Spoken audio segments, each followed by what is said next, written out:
దేవరాగం జ్ఞానయోగం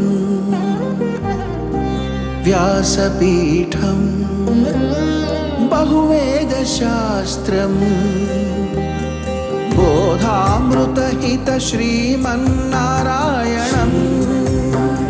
శివగౌరీ సంభాషిత సకల పురాణం అష్టాక్షరి పంచాక్షరి మంత్రావరణం అఖిల దేవతా సంస్తుతి పారాయణం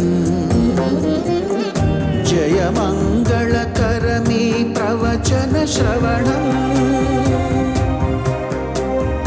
అనుదినము శుభము సుఖము జీవన గమనం దేవరాగం జ్ఞానయోగం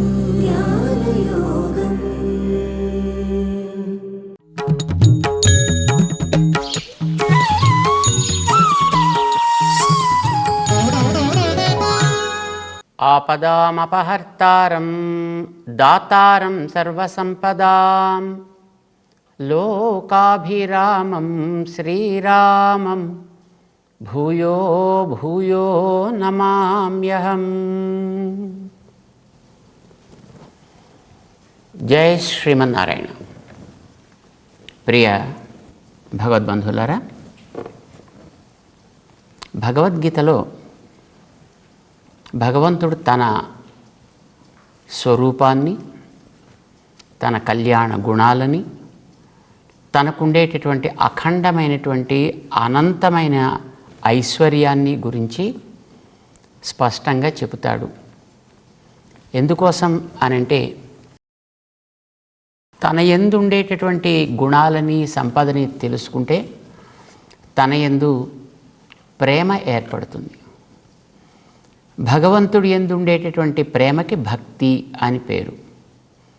ఈ భక్తి ఉపాసన చేసే వ్యక్తి యొక్క శ్రద్ధ కలగడానికి అవరోధంగా ఉండేటటువంటి దోషాలన్నిటిని కూడా తొలగిస్తుంది.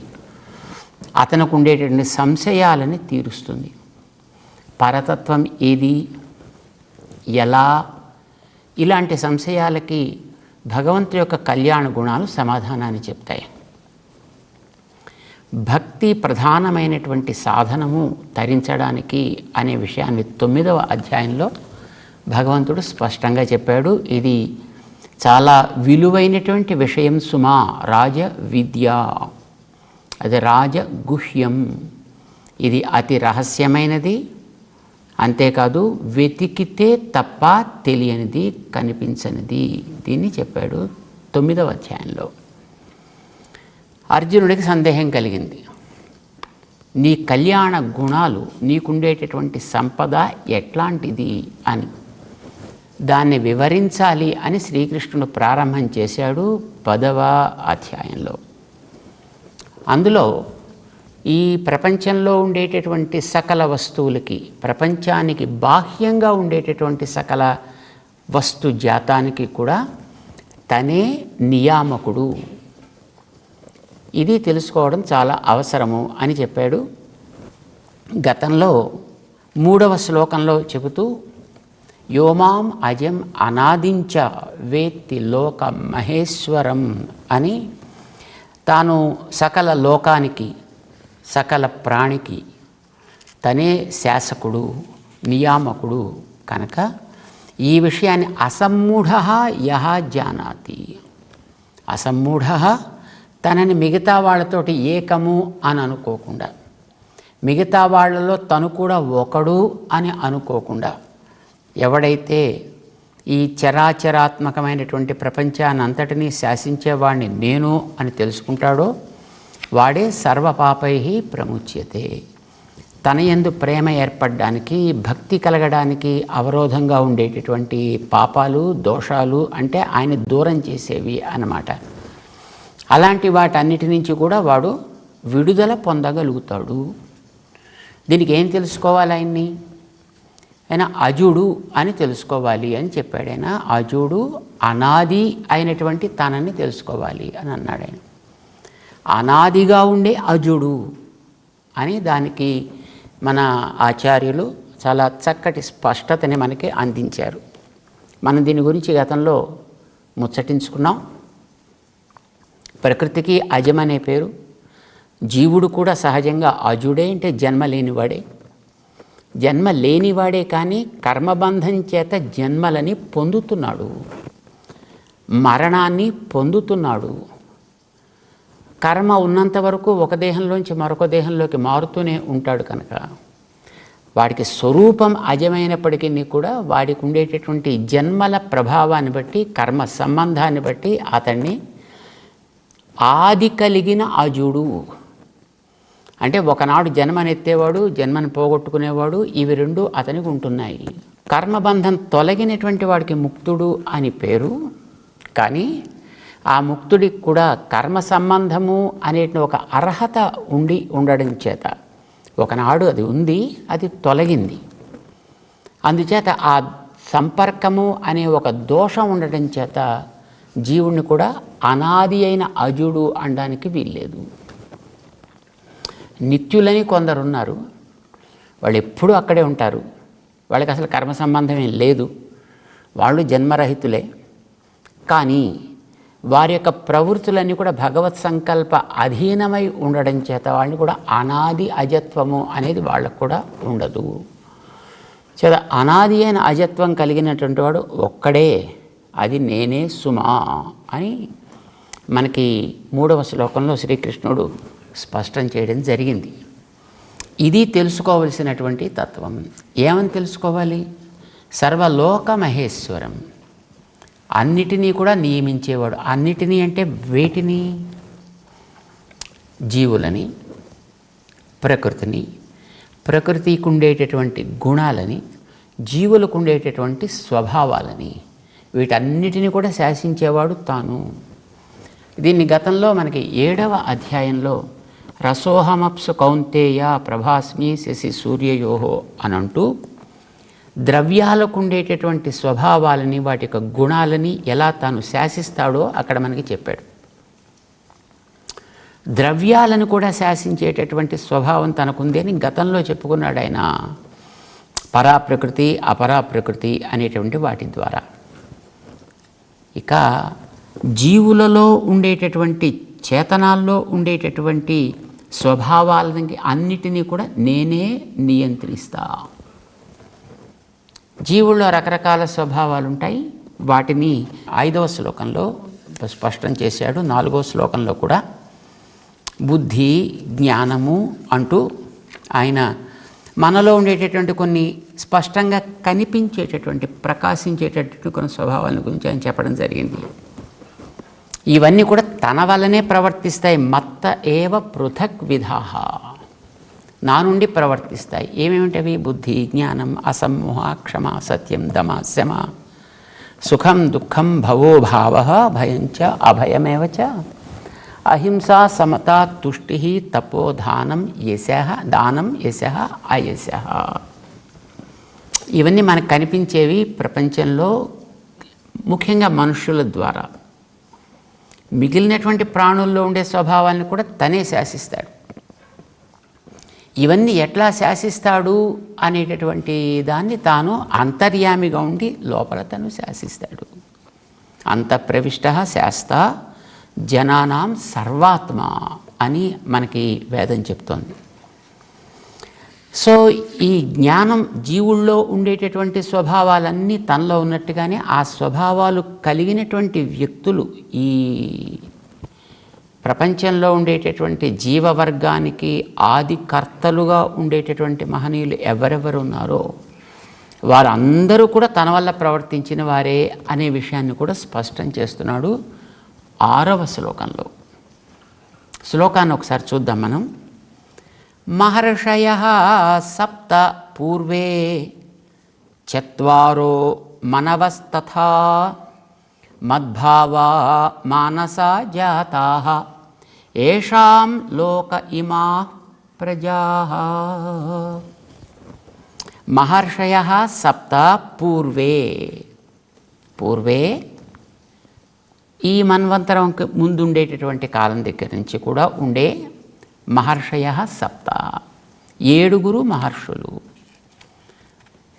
సప్త మహర్షులు అని మన పేరు వింటుంటాం. ఇదో సప్తర్షి మండలం అని కూడా అంటుంటారు. మనకి నక్షత్ర మండలంలో రాత్రిపూట ఉత్తర దిక్కులో మనకి చూపిస్తూ ఉంటారు. ఆ కనిపించేటువంటి సప్తర్షి మండలం కూడా 4 ఒక మాంసం కోళ్ళలాగా ఉంటుందని, దానికి వెనక అతను తోకలాగా ఒక 3 నక్షత్రాలు ఉంటాయని, ఆ తోకలాగా ఉండే 3 మధ్యలో ఉండేటువంటి దానికి వశిష్ఠుడని పేరని, దాని పక్కన ఉండేటువంటి అరుంధతి అని పేరని, సాధారణంగా వివాహాలు చేయించేటటువంటి పురోహితులు వివాహ సమయంలో వివాహం చేసుకోబోయేటటువంటి పిల్లవాడికి పిల్లకిని చూపిస్తుంటే రాత్రులు వివాహాలు జరుగుతుండేవి. ఆ రాత్రులు చూపించేవారు. వాళ్ళు చూసేవారో లేదో మనకు తెలియదు, కానీ చూపించడం అయితే అదొక ఆచారంగా వస్తుండే. కనిపించిందా అంటే అప్పటికే వీళ్ళంతా అలసిపోయి ఉంటారు. పైగా అర్ధరాత్రి తెల్లవారుజామునో 3, 4, 12 లేదా తెల్లవారుతునో, అప్పటికే పాపం ఇదివరకు కొంచెం చిన్నపిల్లలుగా ఉండేటప్పుడు చేసేవారు అనుకోండి. సో అలాంటప్పుడు వాళ్ళకి కనిపించిందా అక్కడ అంటే కనిపించిందంటే సుఖం మళ్ళీ తర్వాత, లేకపోతే అక్కడ ఇది అది అనేది బోళ్ళంతా వివరణ అవసరం అవుతుంది. మొత్తానికి వివాహంలో చూపిస్తుంటారు. ఇది సప్తర్షి మండలము అని అంటారు దాన్ని. 7 ఋషులు. ప్రతి మన్వంతరానికి ఋషులు 7 మంది ఉంటూ ఉంటారు. ఇది నియమం. మనకి భాగవతంలో కూడా మనకి ఈ విషయం తెలియజేస్తారు. మనం ఇప్పుడు ఉండేటువంటి మన్వంతరానికి పూర్వమే ఈ మన్వంతరానికి కావాల్సినటువంటి ఋషులు నిర్ణయం జరుగుతుంది. ఇప్పుడు ఉండేటటువంటి ఈ సప్తర్షి మండలంలో ఎవరెవరు ఉంటారు అనడానికి ఒక మంచి లిస్ట్ ఇచ్చారు. మనకి ఉపనిషత్తులు కూడా ఇలాంటి ఋషులని చతుర్ముఖ బ్రహ్మగారు మనసా సృజిస్తూ ఉంటాడు అని చెప్తారన్నమాట. సహా సప్తపుత్రాన్ మానసాన్ అసృజత్ అని చూపిస్తుంది అన్నమాట. ఎవరెవరు వాళ్ళు? భృగు, పులశ్చ, పులహ, క్రతు, అంగిరస తథా అత్రి, వశిష్ఠ. 7 సప్త ఋషులు, ఇప్పుడు ఉండేటటువంటి సప్త ఋషులు అని అంటున్నారు మనకి. దీని గురించే చెబుతూ బ్రహ్మణ సప్తవై పుత్రా మహాత్మానః స్వయంభువః మరీచి, అత్రి, అంగిరసౌ, పులస్త్యః, పులహః, క్రతుః, వశిష్ఠశ్చ మహాభాగః సదృశో వై స్వయంభువా. వీడు చతుర్ముఖ బ్రహ్మతోటి సమానమైనటువంటి శక్తి కలవాళ్ళు. దేంట్లో అంటే సృజించడంలో. ఈ లోకానికి అవసరమైనటువంటి ప్రాణికోటిని అంతటిని కూడా సృజించేటటువంటి శక్తి కలిగిన వాళ్ళు సప్త ఋషులు అని అంటారన్నమాట. సప్త బ్రహ్మణ ఇతి ఏతే పురాణే నిశ్చయం గతాః అంటుంది భారతం. సో 7 మహర్షులు. ఈ మహర్షుల్ని సృష్టించేది స్వయంభువు తన మానస శక్తి చేత సృష్టిస్తాడని చెప్పినా ఆ చతుర్ముఖ బ్రహ్మగారికి కూడా జన్మనిచ్చేది నేనేనయ్యా. అందుచేత బ్రహ్మ లోపల ఉండి తద్వారా ఈ సప్తఋషుల్ని సృష్టించి వాళ్ళ ద్వారా మిగతా సృష్టిని జరిపించేవాడిని కూడా నేనే. చత్వారో మనవస్తథా. అంతేకాదు 4 మనువులు. మనువులు ఎంతమంది? మన్వంతరాలు ఏర్పడడానికి కారణమైన వాళ్ళు. అసలు మన్వంతరం అంటే ఏమిటి? దీన్ని మనం గతంలో 8వ అధ్యాయంలో ఒకసారి స్మరించుకోవడం జరిగింది. మనం ఉండేటటువంటి ఈ యుగాన్ని కలియుగం అని కదా మనం అంటున్నాం. ఈ కలియుగంలో ఇప్పటిదాకా 5127 సంవత్సరాలు జరిగాయి అని అంటున్నారు. ఇంకా జరగాల్సినవి సుమారు 4,28,000 సంవత్సరాల కాలం ఇంకా ఉంది. ఇదంతా కలిపితే కలియుగానికి ఆయువు 4,32,000 సంవత్సరాలు అంటారు. ఇంటూ 2 ద్వాపరం అంటారు, ఇంటూ 3 త్రేత అంటారు, ఇంటూ 4 కృతయుగం అని అంటారు. 4 కలిపితే 1 చతుర్యుగం అని అంటారు. అర్థాత్ 1 చతుర్యుగం అంటే 43,20,000 సంవత్సరాలు. అంటే 4.32 మిలియన్ సంవత్సరాలు అన్నమాట. ఇది 1 చతుర్యుగం. ఇలాంటి చతుర్యుగాలు సుమారు 71 చతుర్యుగాలు గడిస్తే అది ఒక మనువు గారి యొక్క సమయము, ఒక మన్వంతరము అని అంటారు. ఇంతవరకు ఇప్పుడుండేటటువంటి చతుర్ముఖ బ్రహ్మగారి ఈరోజు ఆరంభమైన తర్వాత అందులో ఒక కొంతకాలం గడిచిందో 13 గడియలు ఎన్నో గడిచాయి, ఇంకా ఎక్కువ కాలం గడవలేదు ఆయనకి. బ్రహ్మగారి ఒక పగటి కాలం గడిచేటప్పటికి 14 మంది మనువులు గడుస్తారు. అంటే 71 చతుర్యుగాలు చొప్పున 14 మనువులు కాలం గడిస్తే అది బ్రహ్మగారికి ఒక పగటి పూట. అంతకాలం మళ్ళీ బ్రహ్మగారికి ఒక రాత్రి. ఇవి రెండూ కలిస్తే బ్రహ్మగారికి ఒక రోజు. దీన్ని 8వ అధ్యాయంలో మనకి చెప్తూ బ్రహ్మగారి యొక్క కాలం ప్రకారం 1000 చతుర్యుగాలు పగలు, 1000 చతుర్యుగాలు రాత్రి. మనకి సుఖంగా అర్థం చేసుకోవచ్చు. ఈ మనువులు, ఈ హడావుడి ఇదంతా మనకి ఆ సంఖ్యలు కొంచెం జ్ఞాపకం పెట్టుకోవడం కష్టమవుతుందని అనుకున్నాడు. ఏమిటో సహస్రయుగ పర్యంతం అహర్యద్ బ్రహ్మణో విదుహు అని అక్కడ 8వ అధ్యాయంలో చెప్పేశాడు ఆయన. అంటే 1000 చతుర్యుగాల కాలం బ్రహ్మగారికి ఒక పగలు. ఆ 1000 చతుర్యుగాల కాలాన్ని 14 భాగాలు చేస్తే అందులో ఒక్కొక్క కాలం ఒక్కొక్క మనువు గారు దీన్ని నిర్వహిస్తూ ఉంటాడు ఆయన. అంటే ఆ కాలంలో ఉండేటటువంటి సకల ప్రాణికోటి యొక్క గమనాలన్నిటినీ కూడా వారు నిర్వహిస్తూ ఉంటారు. మనకుండేటటువంటి దృష్టి ఒక రకమైనటువంటి దృష్టి. మన దృష్టితోటి అన్నిటినీ మనం లెక్క పెట్టడానికి అవకాశం లేదు. మనది ఏదో 3D దృష్టి అందాం. మన కింద ఉండేటటువంటి ప్రాణులు కొన్ని ఉన్నాయి, తిరియ జాతులన్నీ, వాటికి 2D దృష్టి అందాం. వాటికంటే కదలకుండా ఉండేటువంటి చెట్లు లాంటి కొన్ని ప్రాణులు ఉన్నాయి, అది కేవలం ఒకటే డైరెక్షన్ వాటికి కనుక అది సింగిల్ డైరెక్షన్ 1D. జంతువులది 2D, మనది 3D. మనకంటే 4D ఎవరున్నారో మనకి అంత బాగా తెలియదు. బట్ ఏమైనా బహుశా మన కంప్యూటర్ వాళ్ళంతా కూడా చేసేటటువంటి రకరకాల ప్రాజెక్ట్స్లో, ప్రోగ్రామ్స్లో 4D, 5D, 6D ఇలాంటివి చేస్తున్నారు. ఇంతకంటే పైన ఉండేటటువంటి డైమెన్షనల్ వ్యూ ఎంతమందికి ఉంది, ఎలా ఉంది అనేది మనకి తెలియదు. మనకంటే తక్కువ డైమెన్షనల్ ఎవరికి ఉంటుందో వాళ్ళది మనకు తెలుస్తుంది తప్ప మనకంటే ఎక్కువ ఉండేవాళ్ళని మనం గుర్తించలేం. ఇది ఒక నియమం. సో యుగాలని నిర్వహించేటటువంటి మనువుల గురించి కానీ, ప్రజాపతుల గురించి కానీ, లేదు చతుర్ముఖ బ్రహ్మాది దేవతల గురించి కానీ మనకుండేటువంటి ఈ చర్మచక్షువు ద్వారా, మాంసచక్షువు ద్వారా మనం గుర్తించడం అనేటటువంటిది బహుశా మనకి సాధ్యం కాదు అని మనం జ్ఞాపకం పెట్టుకోవాలి. అంచేత మనువులు ఎంతమంది ఉన్నారు అనేటటువంటి దాని గురించి మనం విచారణ చేస్తే మన గ్రంథాల్లో వాళ్ళు 14 మంది. అందులో ఇప్పుడు మనం ఉన్నది 7వ మనువు గారి కాలంలో. దీని పేరు వైవస్వత మనువు అని పేరు పెట్టారు దీనికి. 7 మనువులు మనకు ఉండేటువంటి వాళ్ళు మనకు తెలుసును. మొట్టమొదటి మనువు పేరు స్వయంభువ మనువు అని అంటారు. ఇప్పుడు మనం ఉండేది వైవస్వత మనువు కదా, 7వ మనువు అనుకున్నాం కదా. ఈయనకి శ్రాద్ధ దేవుడు అని పేరు. ఈయనకంటే ముందుండేటువంటి మనువు పేరు చాక్షుష మనువు అని అంటారు. దానికి ముందు రైవత, దానికి ముందు తామస, దానికి ముందు ఉత్తమ, దానికి ముందు స్వారోచిష. మొట్టమొదటి మనువు పేరు స్వయంభువ మనువు అని అంటారు. ఒక్కొక్కళ్ళు ఎంతెంత కాలం గడిచారు అంటే బ్రహ్మగారి ఒక్కొక్క పగల్లో వీళ్ళంతా గడుస్తూ ఉంటారు.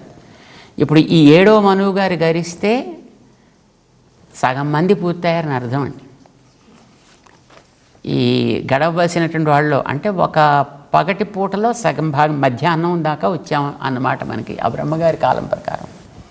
మధ్యాహ్నం నుంచి మళ్ళీ సాయంకాలం దాకా జరగాలి, ఆ తర్వాత మళ్ళీ రాత్రి గడవాలి, ఆ తర్వాత మళ్ళీ నెక్స్ట్.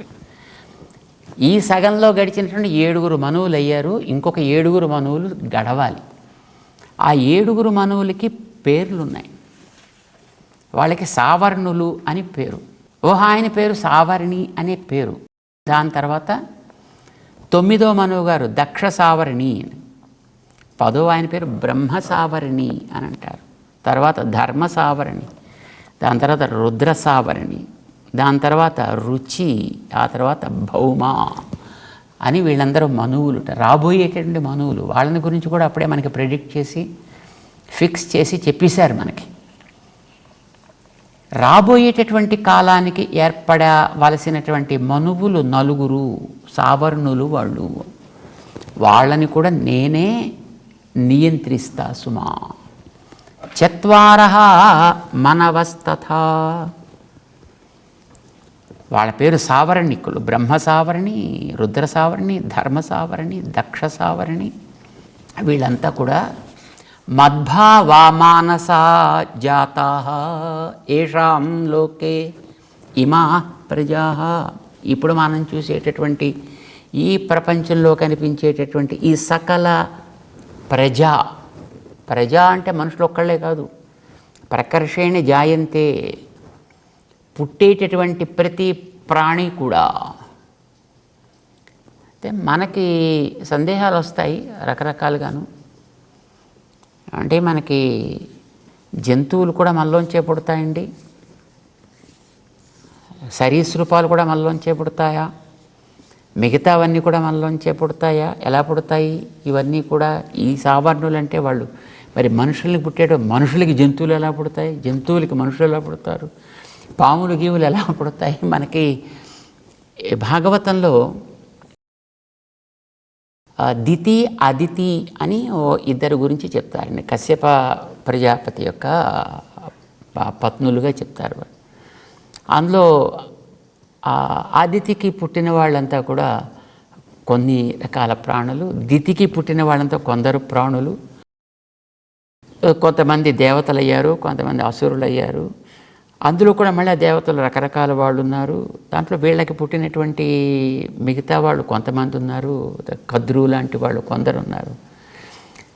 పాములు ఉన్నాయి వీళ్ళకి పుట్టినవి, లేకపోతే పక్షులు ఉన్నాయి వీళ్ళకి పుట్టినవి, మిగతా ప్రాణులు ఉన్నాయి.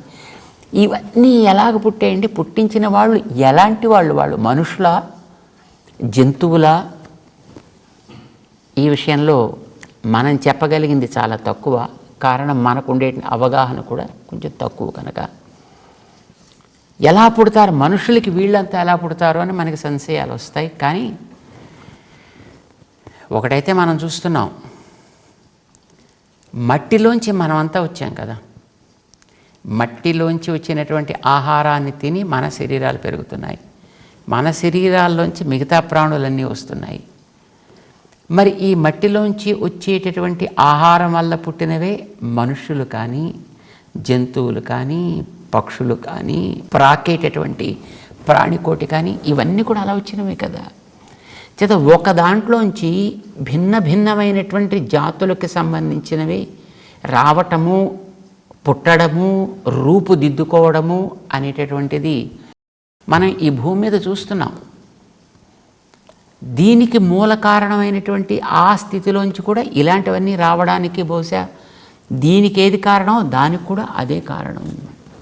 ఏది కారణం దీనికి అనంటే ఇవన్నీ కూడా మద్భావ మానసాహ జాతాహ.